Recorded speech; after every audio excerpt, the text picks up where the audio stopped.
So good afternoon. 你好. I basically speak in English and Japanese, but I wanted to challenge. It's first time to speak in Chinese, so let me check. 你好，我是宋冠导会，我来自东京，很高兴见到大家。Works well? Good? Thank you so much. So again, hello everyone. I'm Daiki from Tokyo. So thank you so much for inviting me to Let's Vision. I'm truly honored to be back on such a big stage and excited to meet so many of you.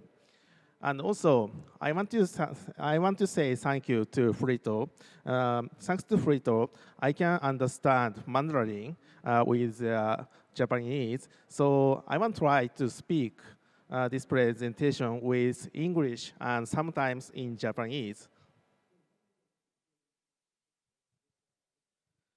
So I also host a conference called Try Swift in Tokyo. Have you ever been joined? Very few people. Do you know Try Swift? Yes, very few people, but you can understand today of us. So we started back in 2016 when Swift was just getting started. Over the years, as Swift has grown, so has our conference.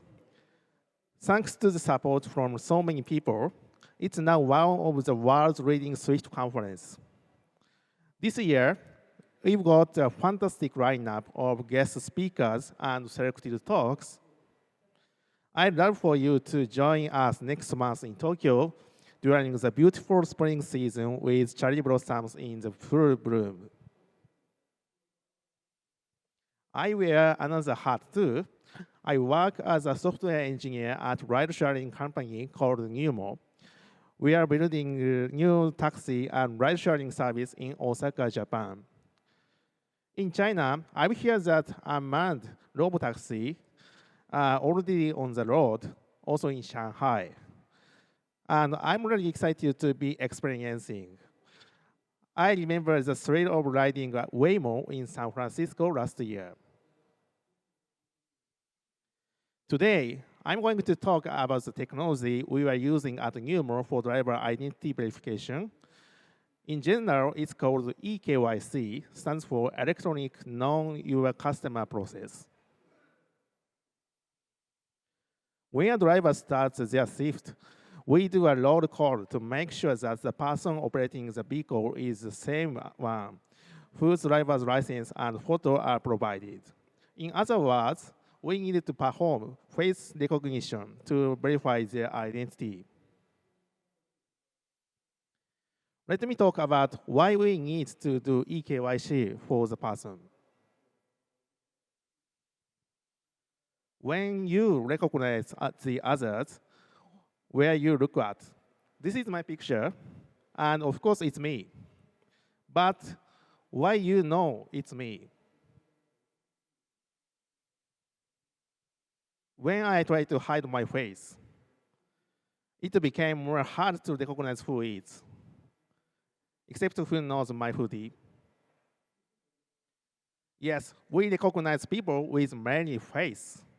We look at the landmarks like a hairstyle, eye color, eye shape, nose, lip, ear, and so on. They naturally catch our eye because these are different in people, so we can recognize actually who is. So, do you remember my name? Who knows? Somebody try to say, who is? Can you hear me? Let's say more. What? Yeah, thank you. Yes, it's my Daiki. Yeah, you know Daiki. Yes. But how do you know the name is true? Perhaps I'm actually Steven or Siki. Is that true? Honestly, I have lots of coffee names to order coffee in the shop. The staffs can recognize it's me because when they call my coffee name, then I'll pick up my coffee. And please don't worry, I'm actually Daiki, and feel free to call me. So how can we officially identify myself? The answer is simple. Use an official document to verify if the face matches. Another important thing is this is photo and static. We cannot distinguish whether this is alive or not. We should use movie instead of photo. Another crucial point is that the ID must be issued by an official authority. This is especially important. For example, in the Japanese Netflix series, Jimenshitachi, as known as Landmasters in English, I think, there's a scene where a fraudster impersonates a property owner to deceive a real estate vendor. They even forge a driver's license to bypass identity verification.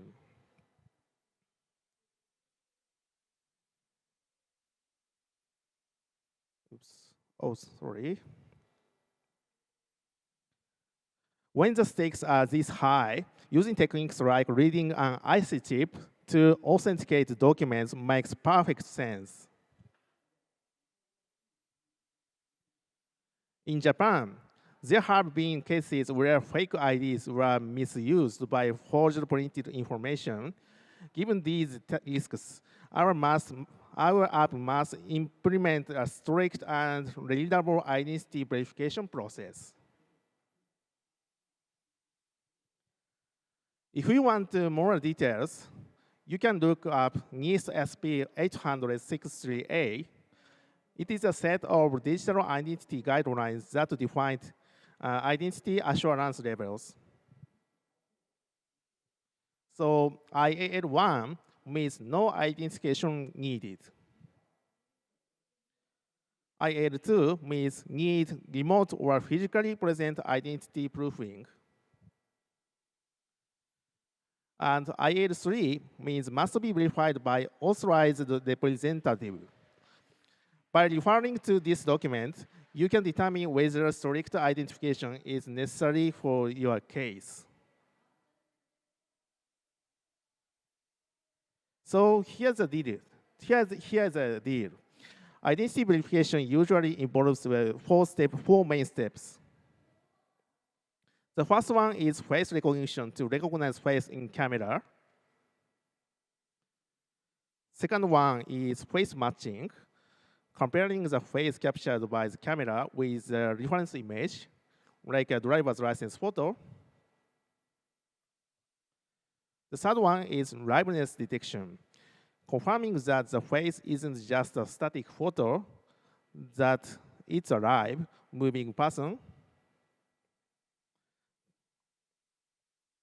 The last one is submitting the ID document that's being issued by an official authority.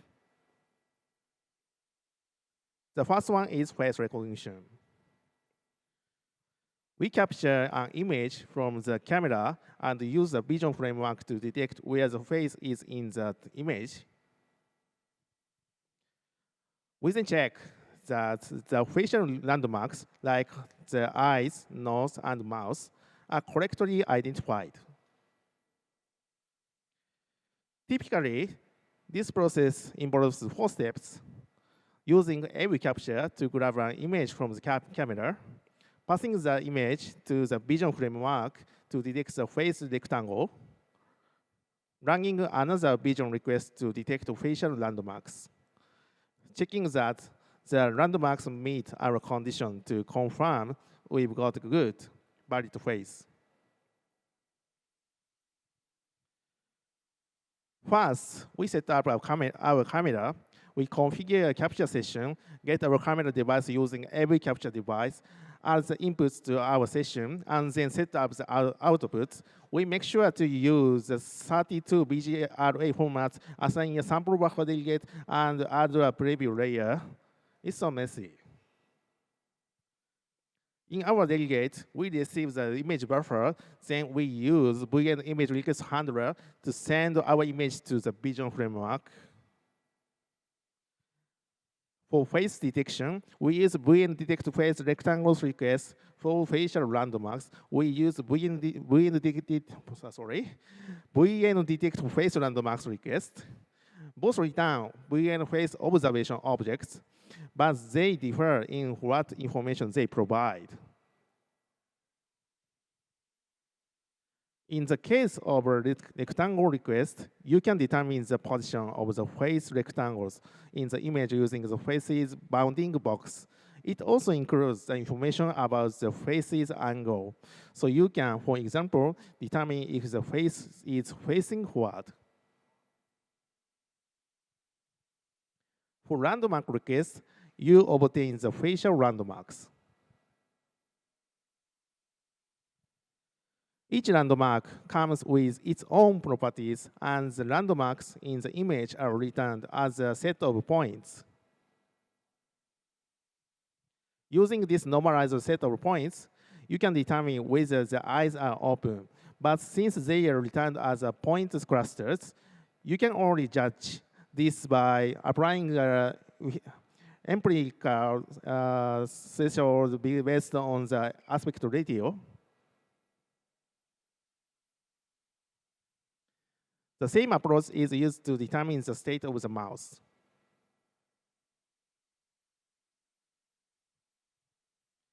They are relatively low-level APIs that comes with their own challenges. The camera setup is complicated, as you see, and you need to use two different vision APIs. Additionally, since the determination is made based on the aspect ratio of the point clusters, the accuracy is lacking. But today, everyone here is going to learn how using a higher level API can simplify this entire setup. And that API is ARKit. When you think of ARKit, you might imagine placing a virtual object in the real world to extend your space. But that's not all it can do. ARKit can also be used for face detection. Using ARKit makes things a lot easier compared to the earlier methods we discussed. You don't need to set up the camera manually because it automatically detects faces for you. Plus, it provides APIs for things that were previously a hassle, like detecting how open someone's eyes or mouth are. So let's start by setting up our AR environment. First, import ARKit and configure your AR session. Since ARKit isn't directly available in SwiftUI, we wrap it using UI view representable. In the configuration, you can easily specify the maximum number of faces to detect. For example, we set world alignment to gravity. Next, we set up the AR view, initialize an AR SCN view, and call session.run with the configuration we just created. Don't forget to set the delegate as well. There are three main delegate methods we need to handle. When a detected face is added as an anchor, when that anchor gets updated, and when the frame updates. From AR face anchor, we can access the blend shapes to get the state of the landmarks. The value comes from NS number, so we cast them to double. For instance, the openness of the eyes is represented by a value from 0 to 1. By comparing that value against the threshold, we can tell whether the eyes are open or closed. The same applies to the mouse.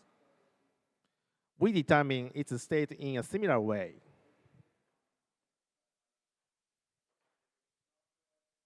When an airframe is updated, it contains the CB pixel buffer.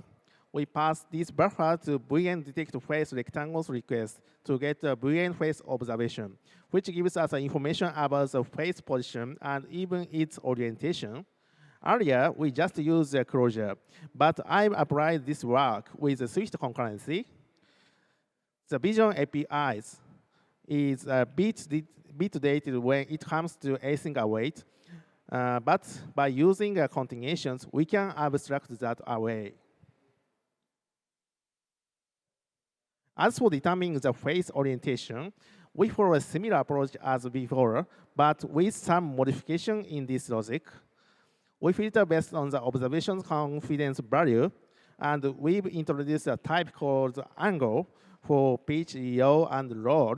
This type, which comes from the Swift UI core library, makes it easier to convert between the radians and degrees. So it's more human readable. Of course, you'll need to tweak the thresholds through the debugging. And here's the tips for when you are getting the face bounding box. Since the bounding box values are normalized, you can use a CLAC API called VN image rect for normalized rect to convert them into the image's coordinate system.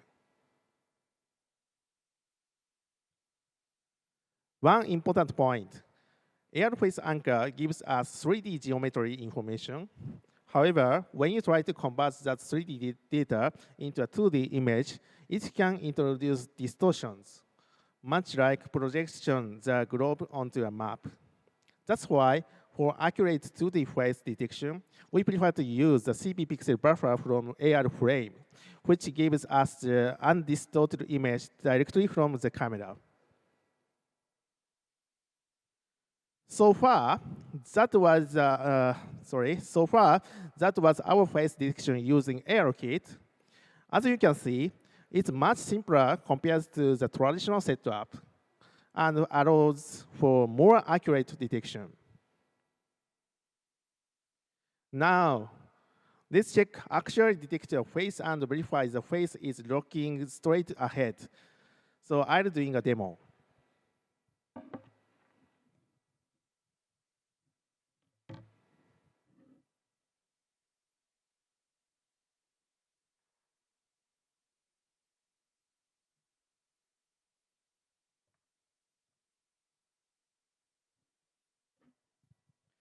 All right. Sorry, in description in Japanese, it says putting the face in the rectangle. So when detects, I'll try to speak in Japanese because it's so more easy for me. なので、ちょっと日本語でやるんですけど、このデモは顔を検出するとその顔が正面を向いている顔を確認するデモなんですけど、実際にやってみたいと思います。このデモもしかしたらなんか似てるの見たことあるかもしれないって方いると思うんですけど、もしビジョンプロを購入された方は同じようなことをやってるはずです。それではやってみます。まず顔を入れます。そうすると、形が円形に変わります。で、ちょっと向きが難しいんだけど、実は今、正面を向いてるよっていうハプティックのフィードバックが来ていて、今、うまくいくかな。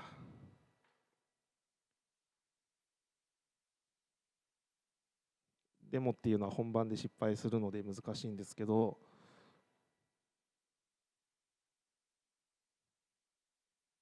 カム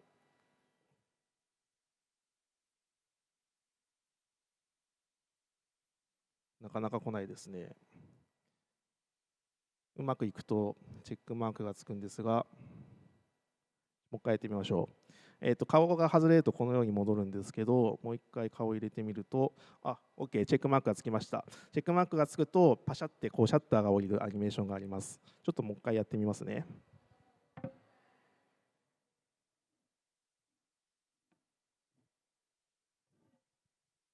もう一回やりますね。顔を入れます。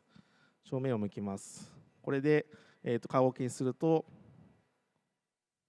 パシャッというシャッターが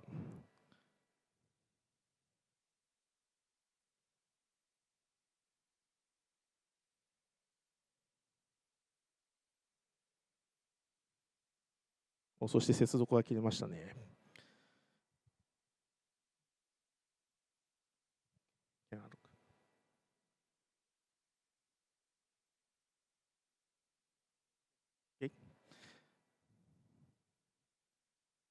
ちょっと最後に、これで今取れている状態になっています。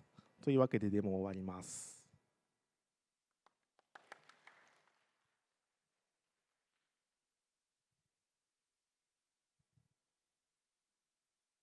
Okay. So this is a recap of my demo. First, set up a camera with ARKit. When try to detect face rectangles, then check if random mask satisfies the conditions. Then upload the image and release the shutter. Once we detect the face, we move on to face matching. Face matching means that provide a reference image, say a photo from a driver's license, and then we check whether the captured image matches the reference. So performing the matching locally can be challenging. So we leverage the power of the cloud. For example, with Amazon recognition, you can achieve very high precision face matching. This is an image of the AWS console, where it compares images to determine whether they belong to the same person. There are other face matching engines available as well if you search for them. So, all right. I have no demo, but I brought a challenging task to test face matching. Here are Oliver and Jay. Can you tell which one is Oliver and Jay? Or perhaps they are twin brothers or even doppelgangers. So let's try it with this image. So first, we're gonna break this image into two. So sorry for them. Then put this image to the console, or on uploading images, the analysis will start automatically. Then the result is not matching. I don't expect this result right.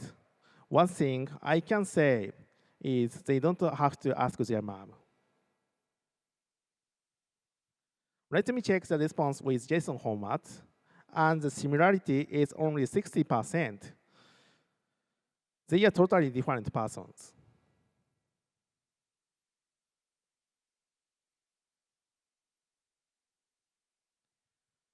To check the Amazon recognition is work as well, put the same images into the console. And then the result is, of course, matching and similarity is 100% as expected. Also, we want to try other image with wearing glasses. Do you think these are the same person? Let me check. The result is same. And the similarity is 99.9%. As a result, first two persons are totally different, and this service can be recognized the person even if you're wearing glasses. To be compared the face matching services, I want to show you the new stuffs.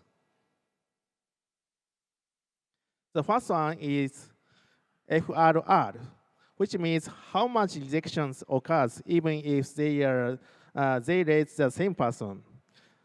If these two images are, say, different persons, the rate will go down.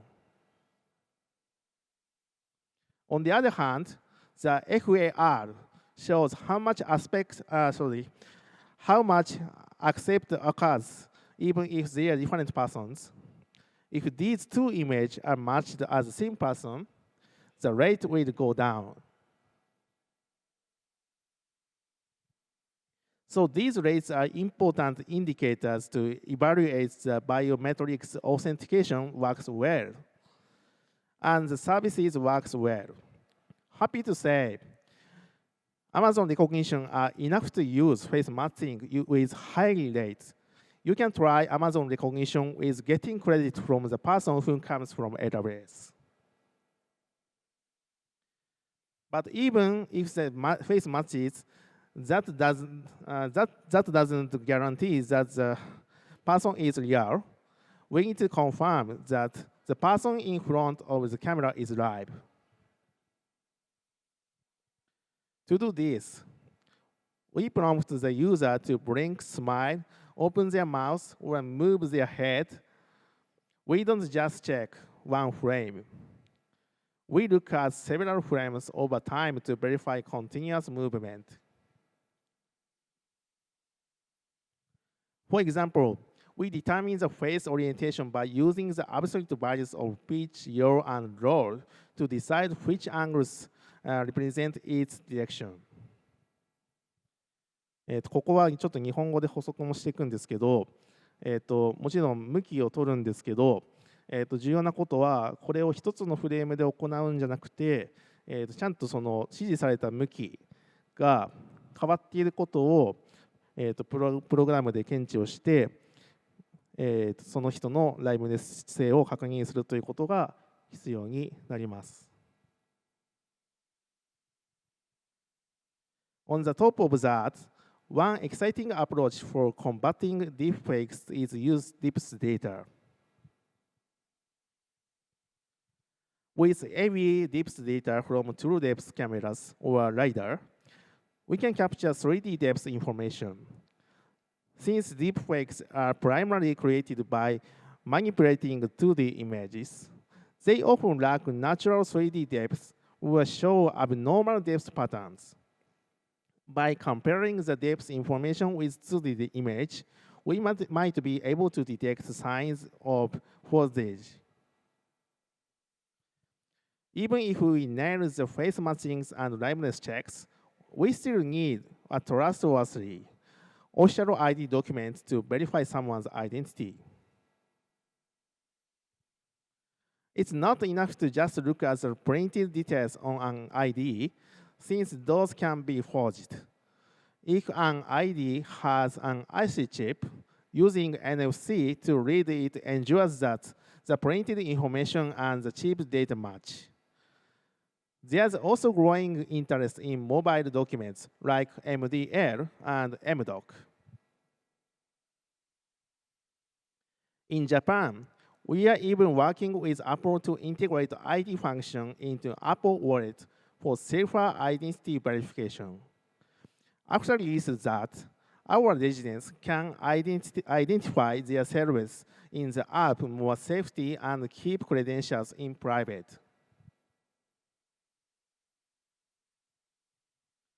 So to wrap up, for the face detection, use the vision framework and ARKit to get accurate and efficient face detection.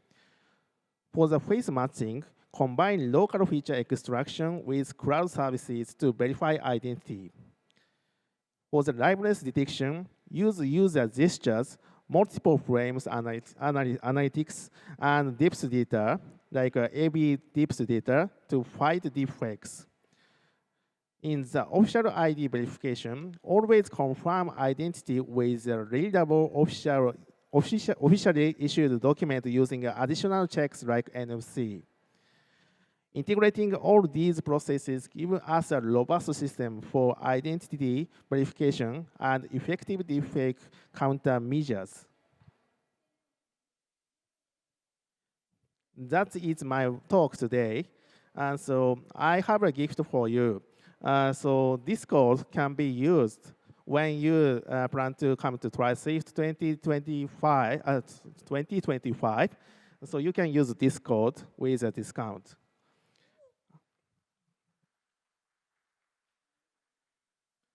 I hope see you again in Tokyo in next month or next year.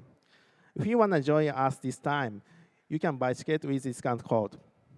So thank you so much. Thank you，非常感谢 Daiki 的精彩分享。那接下来我们有没有朋友有关不管是 ARKit 还是 TriSwift Tokyo 的这个活动的问题，想问 Daiki 的，要抓紧机会啊，谢谢。有没有朋友有关 ARKit 的问题？或者这个活动 Try Swift Tokyo 有折扣码，非常棒的活动。好的，这个可能哎好，麻烦那个小伙伴帮我把麦给一下那位朋友，谢谢。你好，就是想问，就是看到脸部认证那一部分了，就是有时候它会就是知道它是打开眼睛，但是表情上的话，怎么知道用户是保持一个端庄的表情，而不是做奇怪笑脸的去做这个认证，然后做一些相关提示，让他去做一个正常的脸部去做个认证。So Daiki is checking the translation by Fleeto, and I think this is an excellent question about the recognition of different facial expressions. Yeah, I think that's an excellent question. How do you examine smile and normal face? Yeah. Yes, we can do with the brain shapes. So when somebody is smiling, the path will be up. And the brain shape has information whether the user is smiling or any other facial expression. So you can dig the API in the brain shapes.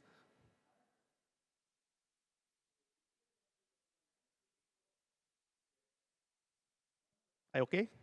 Thank you, thank you. 还有其他朋友有关 ARKit 的问题吗？好的，帮我把那个麦给一下 Paul， 谢谢。Hi Daiki, thanks for the talk. You've shown us the code, how to do it. It clearly works very well. Would you consider making a small open source library to make it easier? Like put all that code wrapped up very nicely in Daiki kit? So I'm working on because this feature is under developing actually, but try to extract this feature to combat a small open source library.